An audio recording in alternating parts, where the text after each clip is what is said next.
The less fortunate sectors of our society, such as the smallholder farmers, are becoming more marginalized due to some factors like economic instability, unfavorable climatic condition, and limited access to technology and market. The issue of climate change, global warming, economics, hunger, and poverty significantly affects the agriculture sector. However, their clamors have never been heard, particularly of smallholder farmers who are at very high risk. Food security and livelihood is vulnerable and always at risk. All stakeholders of the society, such as the government sectors, NGOs, private and even religious sector, are jointly fighting for the food security and livelihood of every nation. However, despite of snail-pace attempt, gradually there are few adopting the so-called sustainable agriculture. Undeniably, this approach of ensuring food security and livelihood is of great contribution in minimizing hunger and poverty. Sustainable agriculture is attributed as one of the best approach in the environmental protection strategy as well.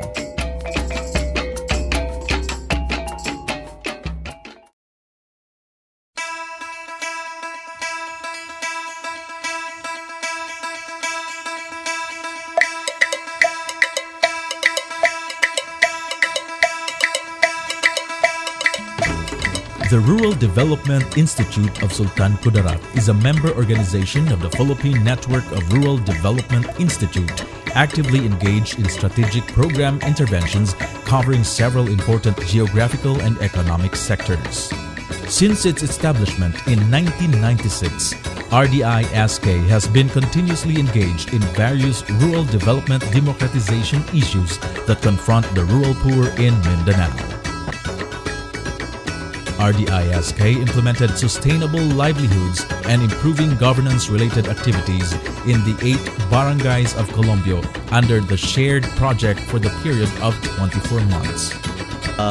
Initially, we pumasok kami sa area ng Colombia to engage ang munisipyo on rural development work. Ang partnership namin with the local government ay nakafocus on disaster risk reduction, sustainable livelihood program, and other services. Pumasok yung shared project namin noong 2009 to address basically the livelihood options ng mga community, at the same time pag-a-address nung adaptation and mitigation ng rural communities.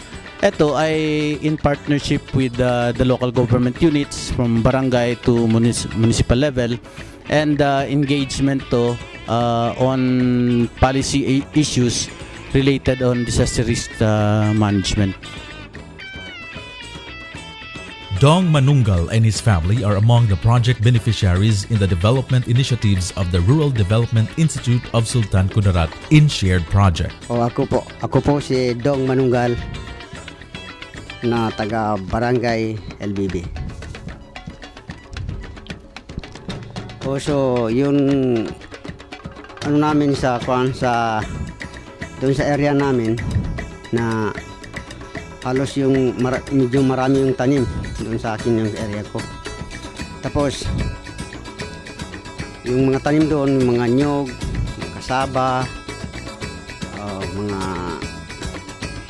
yung mga kahoy na mga gemelena, at saka yung saging, at saka yung mahogani, may kape pa. Yung mga tanim na yan, lalo sa mga kape, galing po yan sa RDI, binibigay sa amin. So yung naobserbahan ko talaga na maganda na binigay ng taga-RDI sa amin na yung kasaba, dahil yan ang walang kapital. Ang kapital diyan ay sipag at tiyaga. Pero nakakatulong din sa amin na ukol na yung sa mga batang nag-aaral. Kasi yung kasaba parang alkansya yan, walang gasto pero matagal. Pero doon sa iniisip namin na para ka-alkansya. Pero malaki talaga yung kita namin doon sa kasaba. RDISK always rely on its principle of pluralism, wherein it works with other stakeholders such as the government agencies, LGUs, and private sectors in its effort to contribute to sustainable livelihood and development. The shared project funded by Oxfam Mindanao program focused on environmental friendly farming in rice, or the System of Rice Intensification or SRI, and the diversified farming in vegetable, cassava, coffee, and coconut growing areas. Aside from giving them improved seeds, stock, and organic fertilizers, the project also helped enhance farmers' knowledge on sustainable agriculture through training and direct coaching in the field.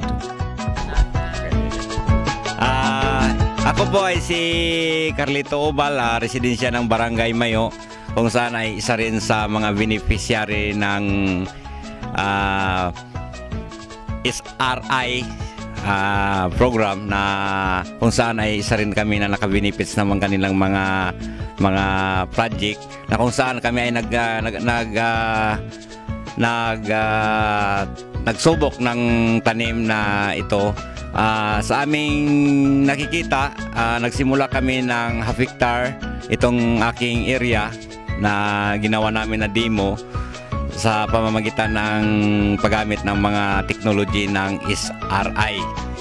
Ang una-una na nakikita namin sa advantage ng SIR ay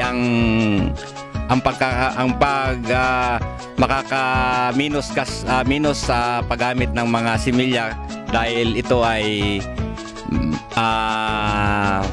isang 10 kilos lang ang bawat hektar, samantalang kung sa mga komersyal na pagsasaka ay malaki o higit pa sa 100 ang similya. So nakikita namin ng SRI ay isa rin na epektibo sa amin dahil minus gastos at saka maganda rin ang recovery ng palay. Governance work focused on strengthening community structures and enhancing barangay LGU capacity in planning, implementation, and monitoring. Advocacy work, on the other hand, focused much on DRR, CCA, and gender concerns. Aside from direct project implementation, RDISK, with assistance from technical specialists, conducted a geohazard assessment of the Dalol and Alit river systems and presented the results to the LGU for validation. This study resulted in the drafting of a climate change adaptation plan that was eventually incorporated in the Municipal Development Plan made during a review and annual investment plan formulation of the LGU of Colombio.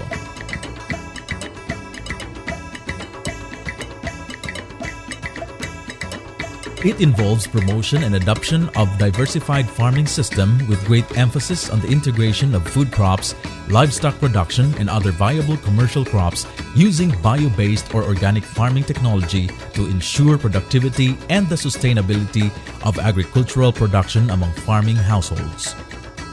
This is within the framework of reducing the cost of agricultural production and maximizing the use of local resources. This farming technology requires zero use of petrochemical-based farm inputs, thus reducing production cost and eventually allowing the farmers to recover true income that goes to the pockets of traders cum usurers owing to the massive use of farm inputs.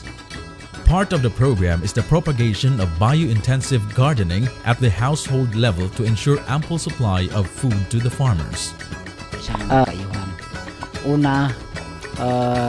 Mga permanent crop, amo ang lubi, tanan siyang mga tao diri sa sitio pati sa barangay, makaabil sila sang proyekto sang RDI, amo ang similya nga ginatawag nga lubi hindi para sa tanan.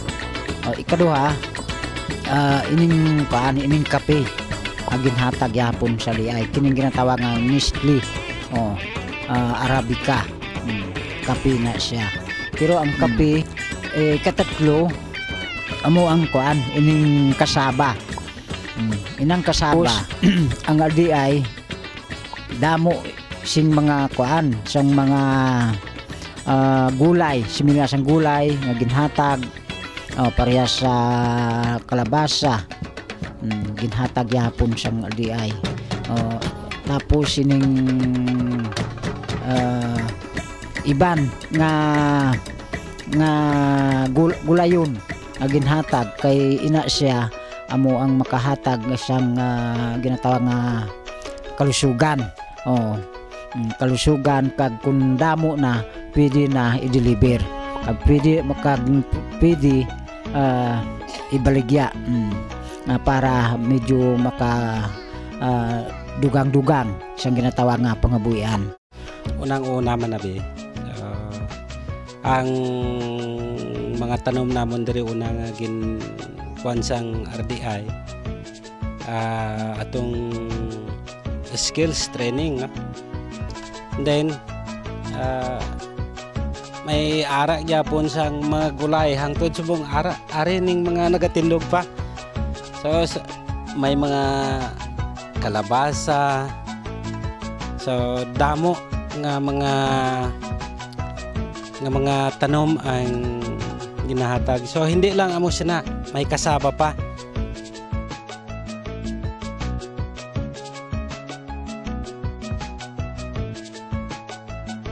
Livelihood Project seeks to address the perennial problem of low income, limited access to fair market, and other productive endeavors of smallholders.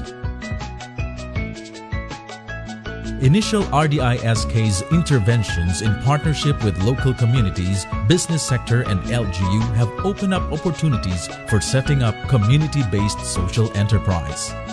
This preliminary intervention needs to be developed and scaled up to ensure community access to fair market price of their farm produce and generate employment opportunities in the area.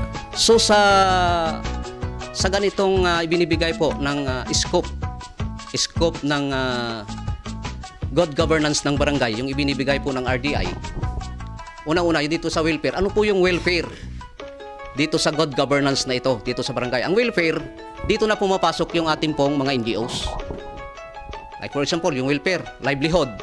Ano yung binibigyan ng RDI? Livelihood, kabuhayan. Then pwede siguro yung pangunahing mga serbisyo, basic services.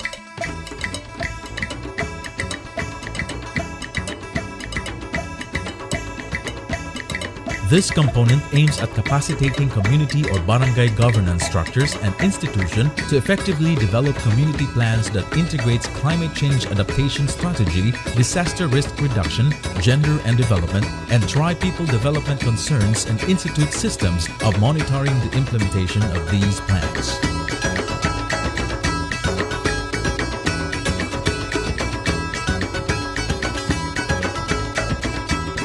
Lobbying for support at various levels will be the focus of advocacy work. Local policy support from BLGU, MLGU, and other development entities will be generated. These may be in the form of ordinances, resolutions, and other related support services to prop up the effective implementation of community plans and projects in the area. Now, before the implementation of livelihood projects, we have done the disaster mapping. So right now we had finished the